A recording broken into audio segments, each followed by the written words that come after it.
Assalamualaikum warahmatullahi wabarakatuh. Selamat pagi teman-teman semuanya. Sehat-sehat semua ya. Hari ini kita akan melakukan briefing praktikum untuk kimia farmasi dasar. Sebelumnya perkenalkan, nama saya adalah Karsina Gaisani Yumni, atau teman-teman semuanya bisa panggil saya dengan Bu Sina. Di sini saya bertugas untuk membantu Bapak Danang selaku koordinator praktikum untuk kimia farmasi dasar. Di sini kita akan memandu teman-teman semuanya melakukan briefing praktikum sebelum minggu depan melakukan praktikum kimia farmasi dasar. Oke, kita masuk yang pertama ya. Yang pertama yang akan kita bahas yaitu adalah peraturan tentang praktikum KFD sendiri. Yang pertama, mahasiswa wajib untuk mengikuti briefing praktikum kimia farmasi dasar. Jadi teman-teman wajib untuk melihat video briefing ini dan mengikutinya hingga akhir, karena nanti mungkin ada beberapa tugas yang akan disampaikan di tengah-tengah atau mungkin di akhir video, jadi jangan di skip ya. Yang kedua yaitu mahasiswa wajib mengerjakan kuis pada akhir setiap sesi praktikumnya.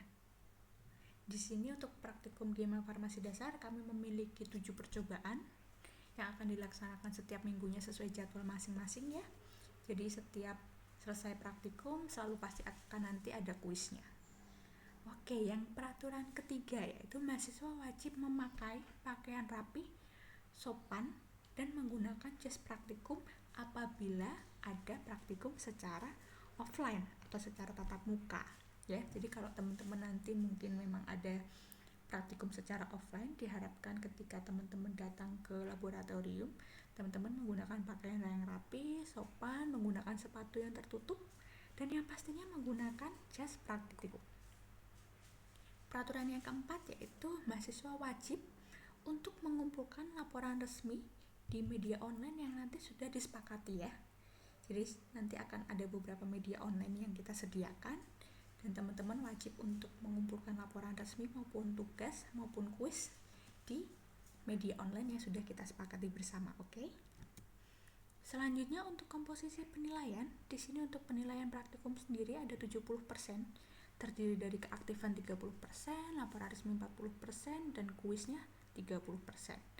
Dan untuk responsi yaitu 30%. Ya. Di sini responsi praktikum akan dilaksanakan secara tertulis dan praktek itu sebelumnya kalau offline. Sedangkan nanti kalau semisal sampai akhir kita tetap memang harus bertemu secara online, mungkin akan diumumkan selanjutnya ya. Oke, di sini ada beberapa dari media pembelajaran online. Yang pertama kita punya e-learning Unwahas. Yang kedua kita sudah juga menyediakan Google Classroom. Yang ketiga yaitu ada Google Meet, dan yang ada YouTube. Jadi yang pertama, apabila suatu saat nanti e-learning mengalami error, kalau teman-teman kesusahan untuk akses, nanti kita akan pindah ke Google Classroom ya. Dan apabila nanti teman-teman mungkin ada pertanyaan atau menginginkan adanya diskusi, mungkin kita bisa menggunakan Google Meet.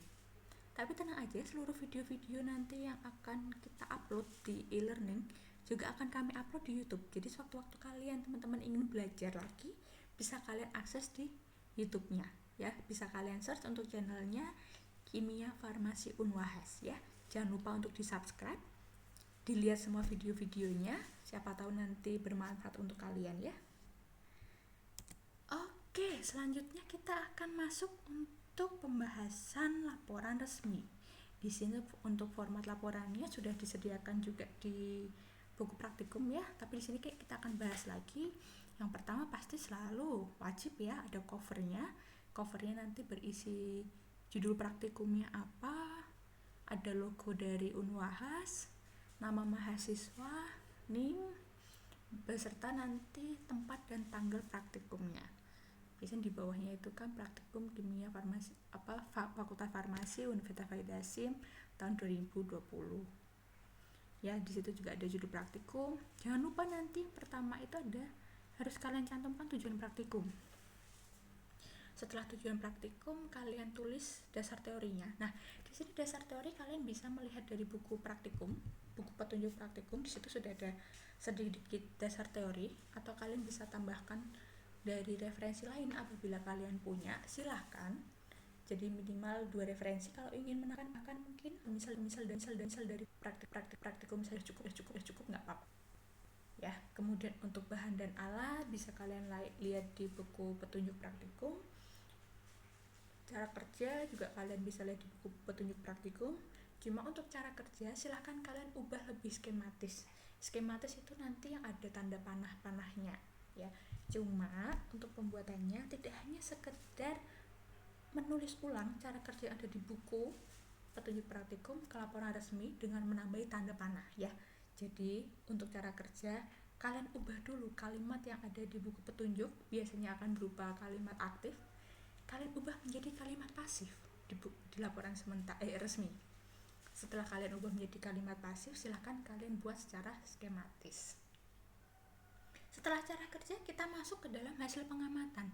Hasil pengamatan ini nanti kalian akan mendapatkan beberapa data yang otomatis harus kalian analisis datanya, kemudian harus kalian bahas apa hasilnya, kemudian yang terakhir kalian simpulkan. Dari data-data tersebut, dari praktikum tersebut, kalian simpulkan di sini. Apakah sesuai dengan teorinya ataukah tidak? Kalau misalnya tidak sesuai dengan teorinya, kenapa bisa nggak sampai sesuai dengan teori, seperti itu ya. Setelah kesimpulan ada bab tentang daftar pustaka. Di sini daftar pustaka kalian bisa cari dari berbagai macam ya, bisa lewat buku, bisa kalian dapat dari internet juga.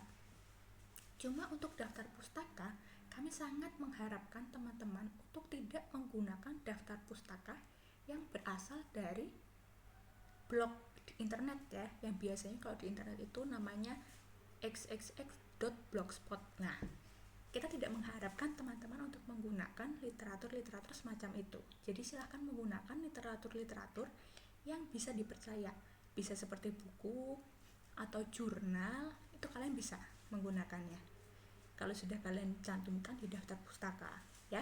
Terus untuk yang selanjutnya yaitu ada lampiran. Di sini lampiran terdiri dari dokumentasi ataupun dan fotokopi referensi.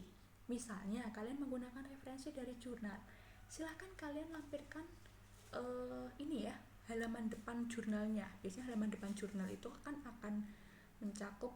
akan berisi tentang judul jurnal, penulis jurnal beserta abstraknya. Lah kalian lampirkan saja itu. Kalaupun jurnalnya tidak terlalu banyak, misalnya hanya 4 halaman, kalian lampirkan saja semuanya, tidak apa-apa ya. Kalau untuk dokumentasi, apabila nanti ada praktikum offline, dokumentasi ini berisi tentang proses kalian saat melakukan praktikum ya.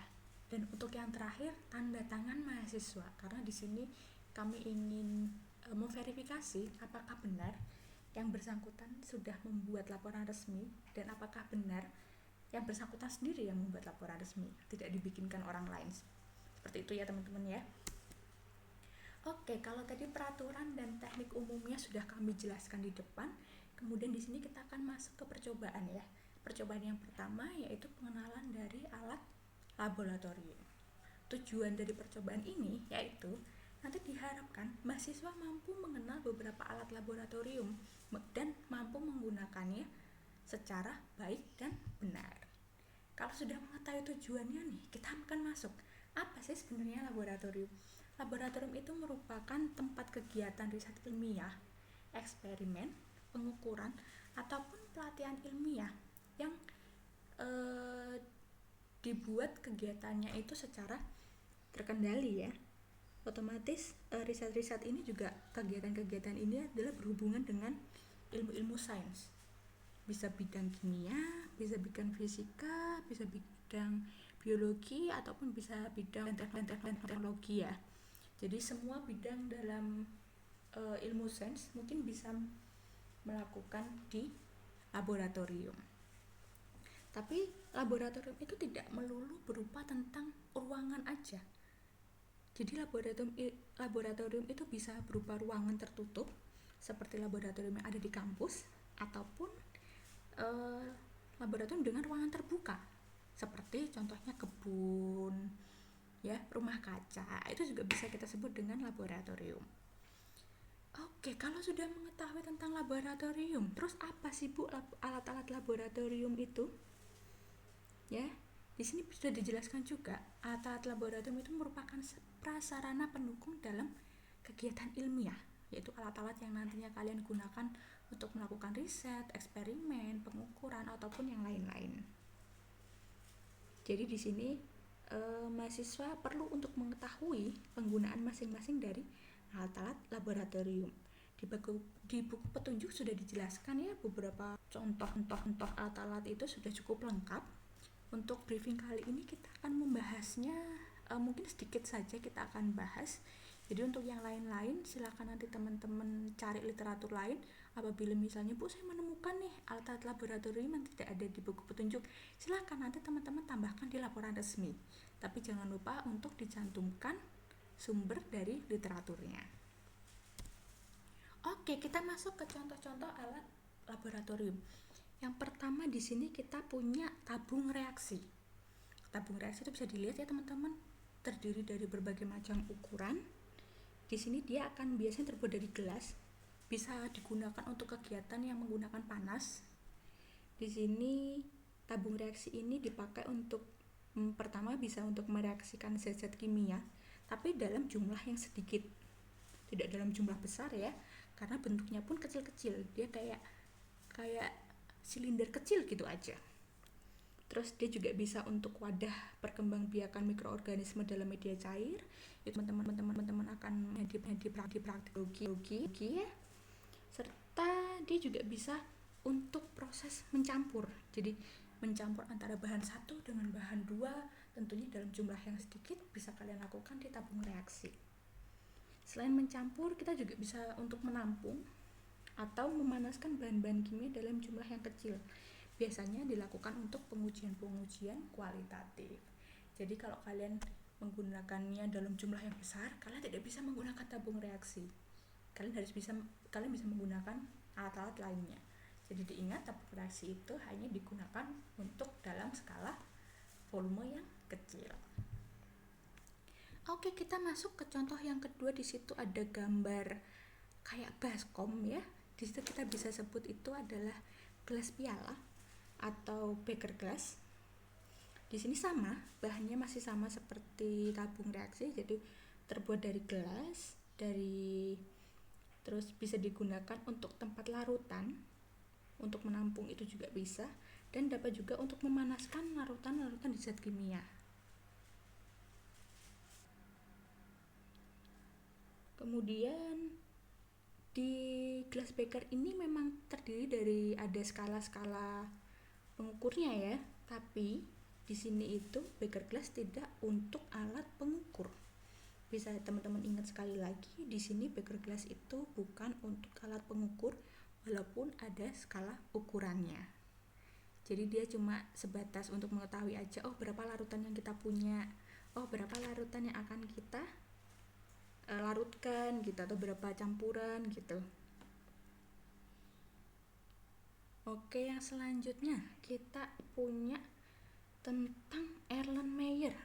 Bahan-bahan ini Erlenmeyer juga bahannya sama seperti beker gelas ataupun tabung reaksi. Hampir rata-rata di laboratorium bahannya berupa gelas ya teman-teman. Jadi nanti saat teman-teman melakukan, mungkin ada kesempatan untuk melakukan secara offline, diharapkan hati-hati jangan sampai pecah ya. Kalau pecah nanti pastinya teman-teman harus mengganti. Oke, kalau untuk Erlenmeyer ini sama dengan beker glass. Dia juga memiliki skala volume ya kita sebutnya. Tapi dia juga bukan merupakan alat pengukur.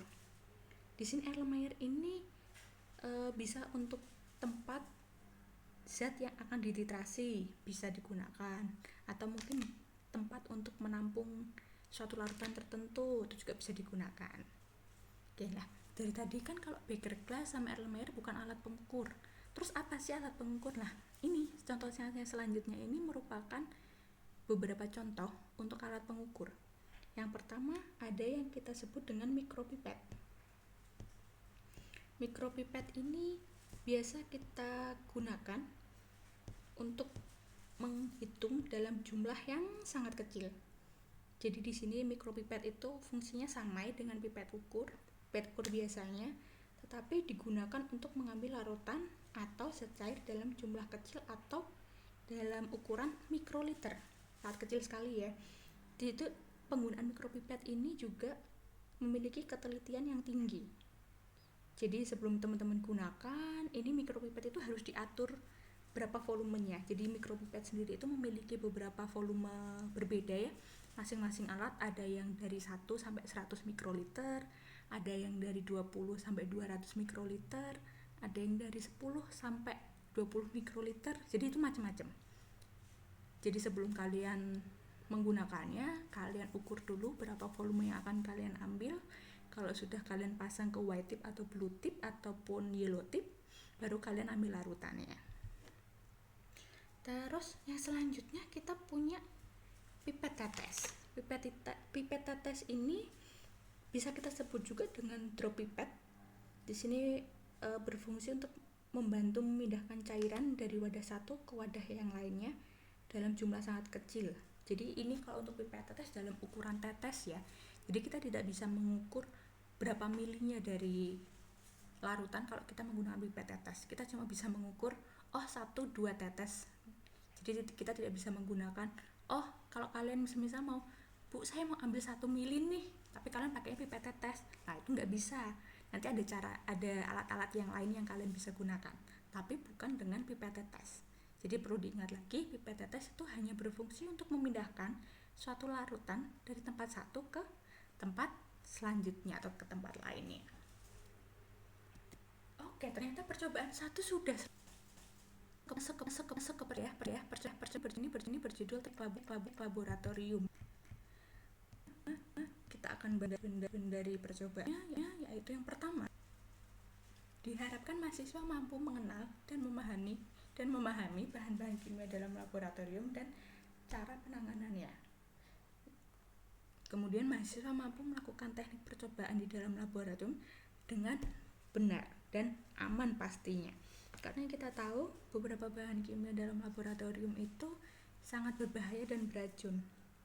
Nah, bahan-bahan yang berbahaya beracun ini atau biasa kita sebut B3 itu sudah ada di penjelasannya. Di situ suatu bahan yang mengandung bahan berbahaya atau beracun yang nanti bisa mencemarkan atau merusak lingkungan hidup, merusak kesehatan kita, membahayakan atau dapat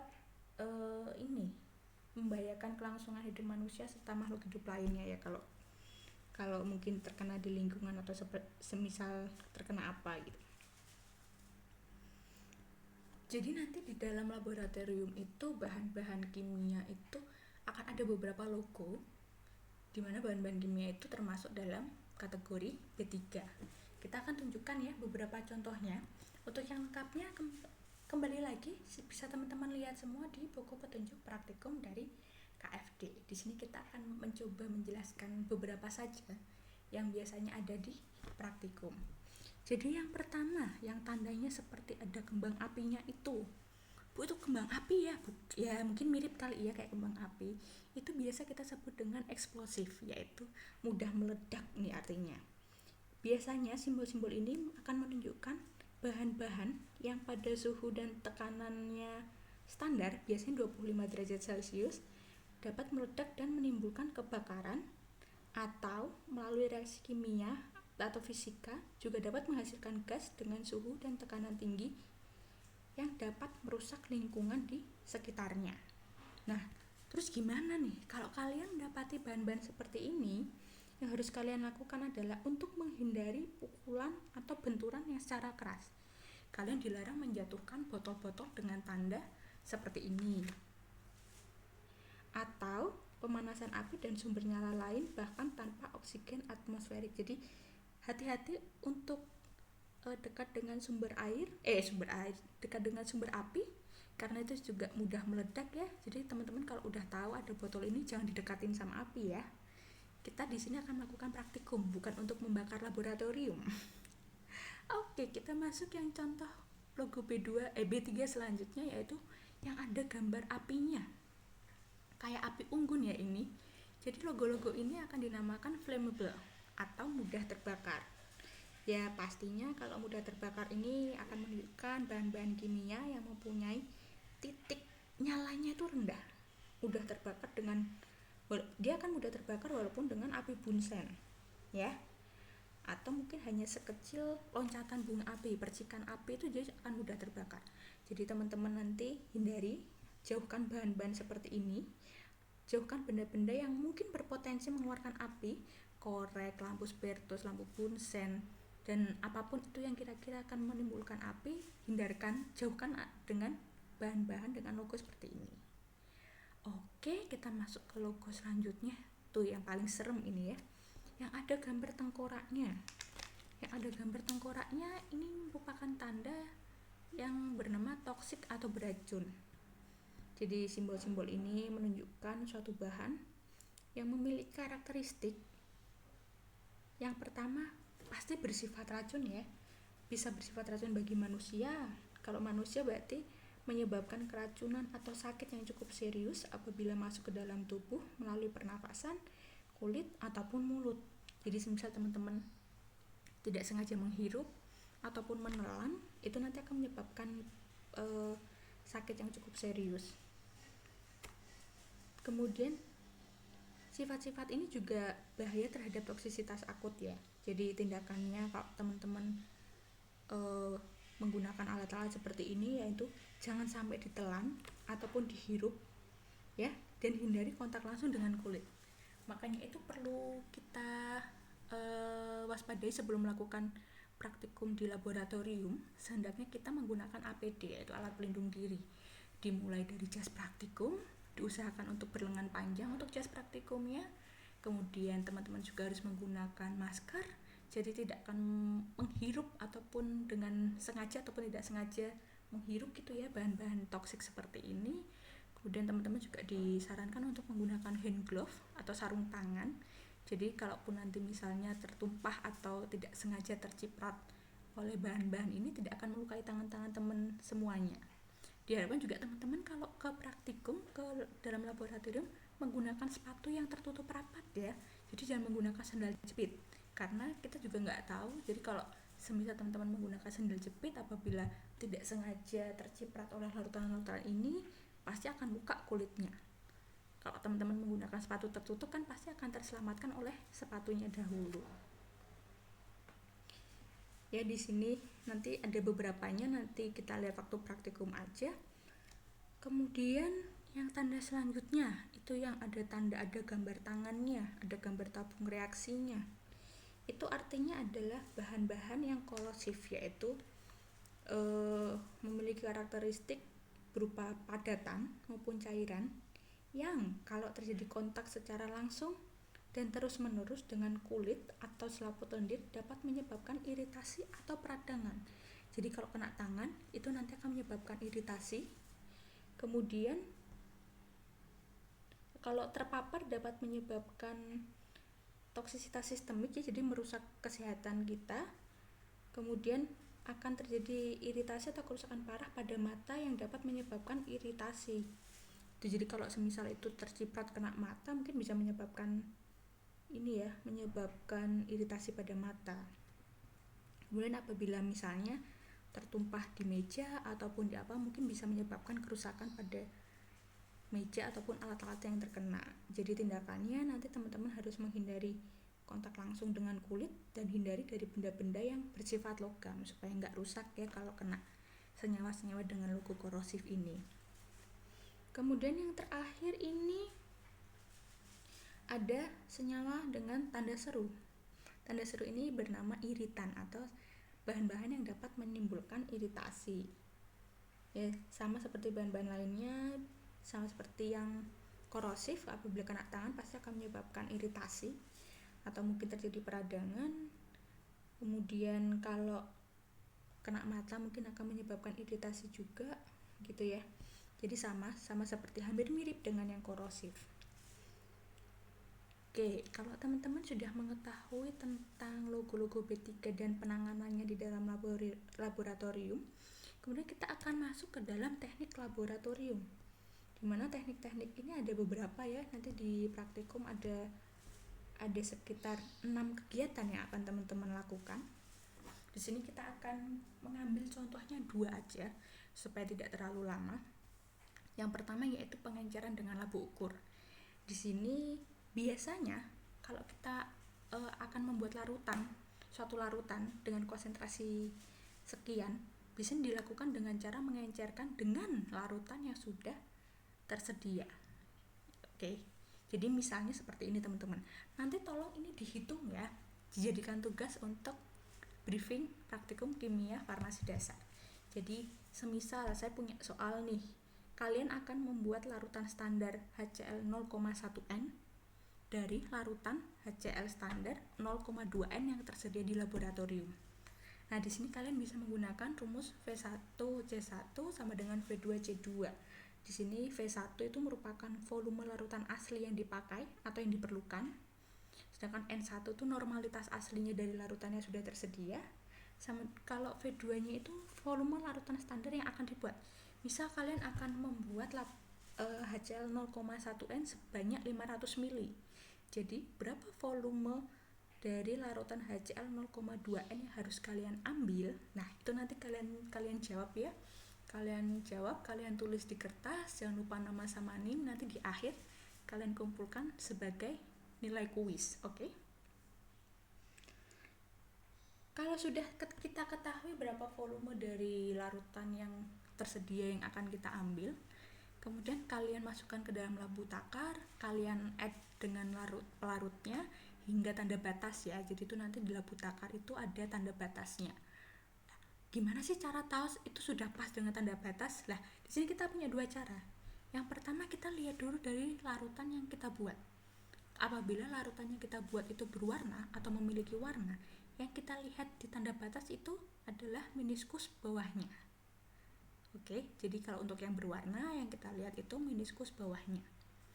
Kalau zat larutan yang itu tidak berwarna atau benar paran, kita lihat di labu ukur itu yang sesuai dengan tanda batasnya itu adalah meniskus atasnya.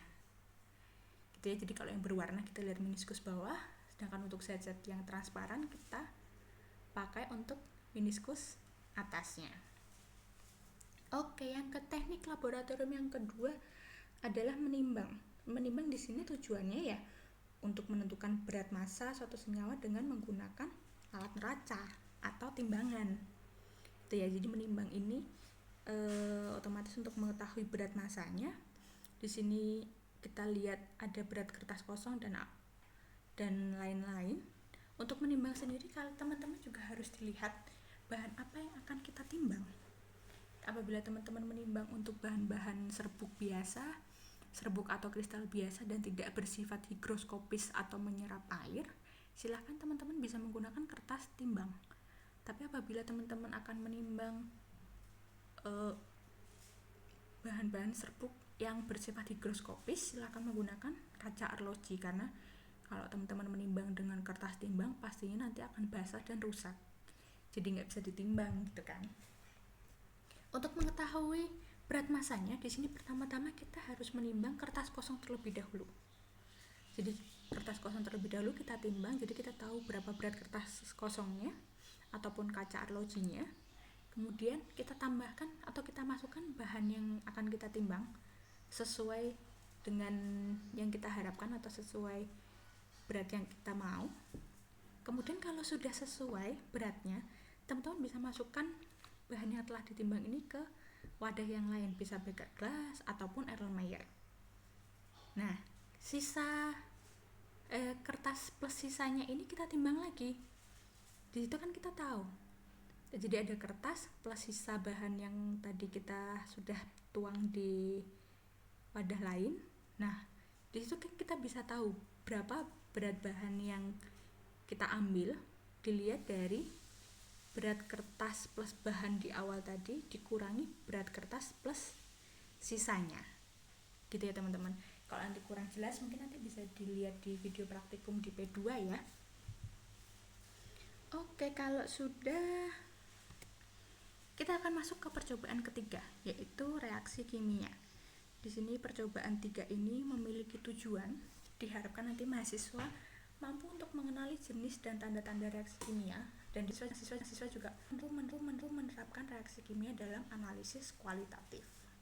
Di situ kita bisa lihat ada beberapa contoh dari reaksi kimia. Yang pertama adalah ada reaksi netralisasi, yang kedua ada reaksi pembentukan endapan dan gas, yang ketiga reaksi pembentukan kompleks, yang keempat reaksi pertukaran muatan, dan yang terakhir adalah reaksi reduksi oksidasi.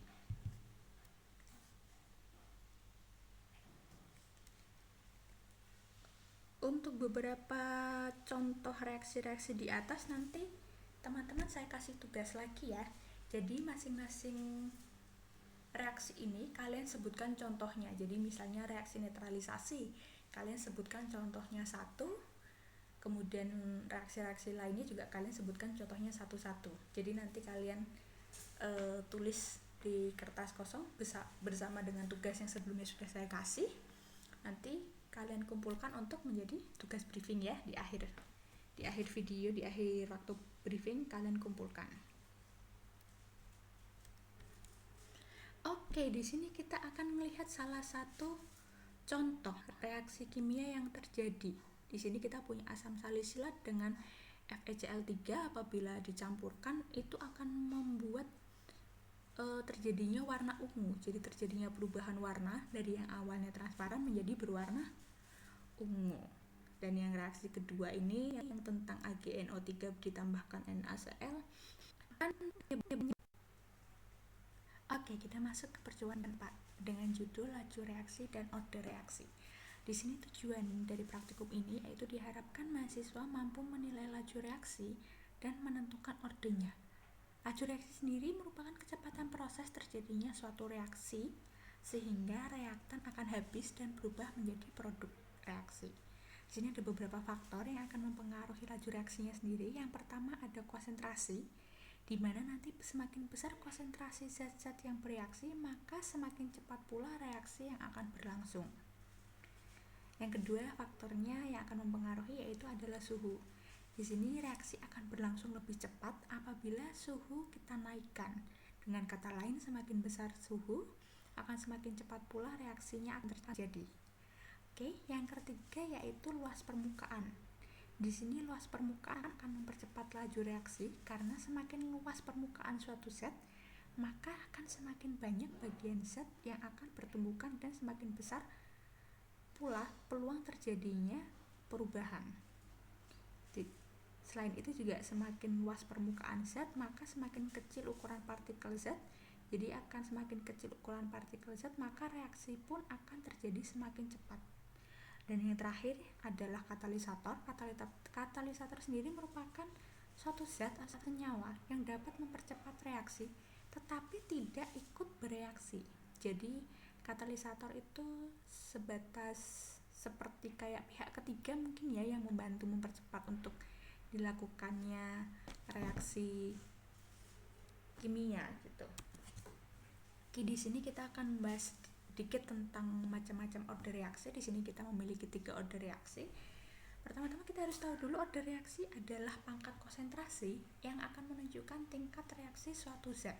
Di sini ada 3 macam, ada order reaksi 0, order reaksi 1, dan order reaksi 2.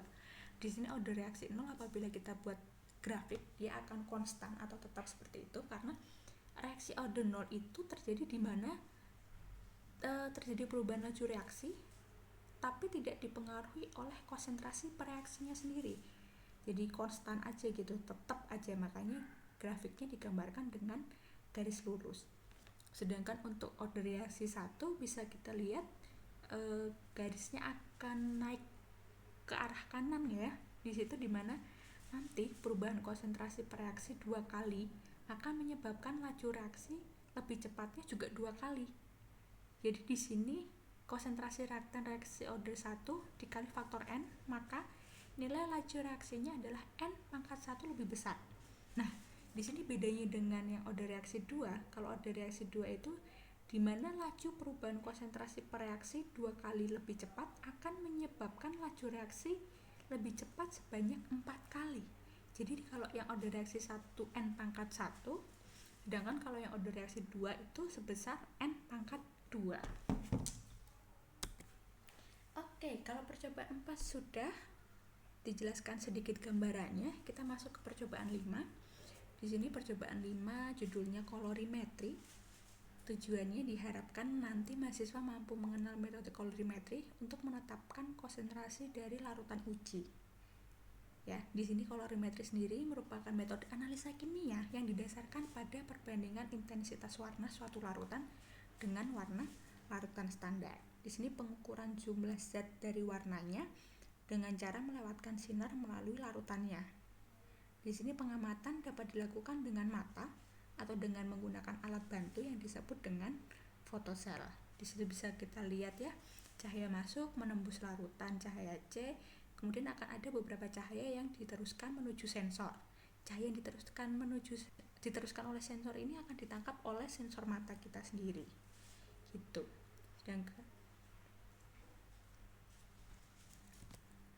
Oke, untuk prinsipnya sendiri, kolorimetri itu tercapainya kesamaan warna bila jumlah molekul penyerap yang dilewati sinar pada kedua sisi larutan persis sama.